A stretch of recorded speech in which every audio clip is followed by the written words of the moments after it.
अलीकडे एक घटना घडली. भारतापासून जवळपास 2000 किलोमीटर अंतरावर असलेला एक देश, त्या देशाच्या एका हॉस्पिटलवर शत्रू राष्ट्रांकडून हल्ला केला जातो. हॉस्पिटल बेचिराख होतं. मोठ्या प्रमाणात जीवितहानी होते. खरं तर ही घटना माणुसकीला काळिमा फासणारी घटना आहे. मात्र जेव्हा त्या हॉस्पिटलचं नाव त्या देशाच्या स्थानिक मीडियाच्या वृत्तपत्रांमध्ये, मीडिया चॅनल्सवर झळकू लागलं, तेव्हा आपण एक भारतीय म्हणून आपल्यालाही त्या घटनेची वेदना तसोबर जास्त झाली. आपण या घटनेची सविस्तर चर्चा करू. नमस्कार, मी परीक्षित पाटील आणि तुम्ही बघत आहात रयत निधी.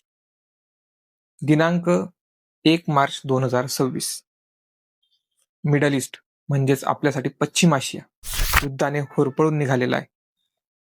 आणि त्याच भागातील एक देश, त्याचं नाव इराण आणि त्या देशाची राजधानी म्हणजे तेहरान. तेहरानच्या एका हॉस्पिटलवर इस्रायल आणि अमेरिकेच्या संयुक्त सैन्याकडून क्षेपणास्त्र डागली जातात, ड्रोन हल्ले केले जातात आणि ते हॉस्पिटल नष्ट होतं. हॉस्पिटल सोबत तिथे असणारे रुग्ण, तिथे असणारे कर्मचारी यांना सुद्धा जीव गमवावा लागतो. ते हॉस्पिटल लहान मुलांचं हॉस्पिटल होतं. या घटनेचा आंतरराष्ट्रीय संघटनांनी तसेच वेगवेगळ्या देशांनी आपापल्या पद्धतीने निषेध नोंदवला. पण जेव्हा त्या हॉस्पिटलचं नाव आपल्या समोर आलं तर आपले डोळे अधिक पाणावले. त्या हॉस्पिटलचं नाव होतं गांधी हॉस्पिटल.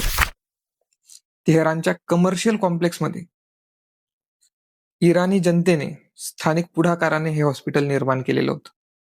आणि गांधीजींचं अहिंसावादी तत्वज्ञान, राष्ट्र निर्मितीचं योगदान याला गौरवण्यासाठी आणि त्या विचारांचा स्वीकार करण्यासाठी त्या हॉस्पिटलला गांधी हे नाव दिलेलं होतं.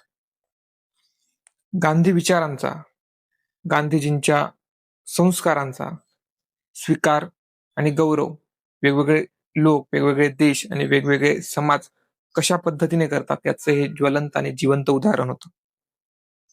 अर्थात आज ते राख आणि काळोखाच्या ढिगाऱ्यामागे इतिहास जमा होण्याच्या मार्गावर आहे. त्या हॉस्पिटलचे छायाचित्र मन सुन्न करतात.